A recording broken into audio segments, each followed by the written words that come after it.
Competitive ಎಕ್ಸಾಮ್ಗೆ ಸಂಬಂಧಪಟ್ಟಿರುವ ಹಾಗೆ ಕೆಲವೊಂದು ಮೆಂಟಲ್ ಎಬಿಲಿಟಿಗಳಲ್ಲಿ ದಿಕ್ಕುಗಳ ಬಗ್ಗೆ ಈಗ ನಾವು ಡಿಸ್ಕಷನ್ ಮಾಡೋಣ. ಓಕೆ, ಈ ಮ್ಯಾಪ್ನಲ್ಲಿ ನೀವು ನೋಡ್ತಾ ಇರ್ಬೋದು, ಈಸ್ಟ್ ಏನಿದೆ ಇದು ಪೂರ್ವ ದಿಕ್ಕು, ಇದು ಪೂರ್ವ, ಇದು ಪಶ್ಚಿಮ, ಉತ್ತರ, ಇದು ದಕ್ಷಿಣ.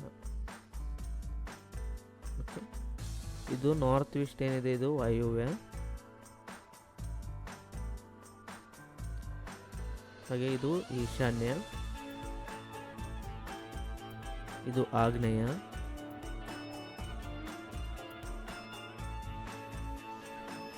ಇದು ನೈಋತ್ಯ.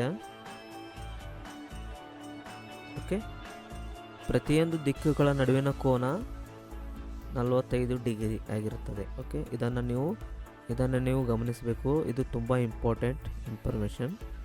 ಹಾಗೆ ಉತ್ತರ ಮತ್ತು ಪೂರ್ವ ದಿಕ್ಕು ಇದರ ನಡುವಿನ ಕೋನ 90 ಡಿಗ್ರಿ ಆಗಿರುತ್ತದೆ.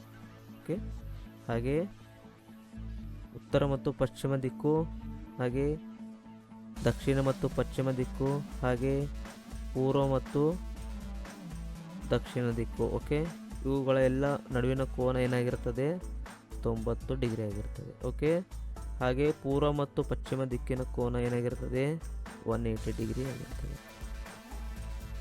ಇವೆಲ್ಲ ನಿಮಗೆ ಕಾಂಪಿಟೇಟಿವ್ ಎಕ್ಸಾಮಿನಲ್ಲಿ ಈ ತರಹ ಪ್ರಶ್ನೆಗಳು ಕೇಳ್ತಾರೆ.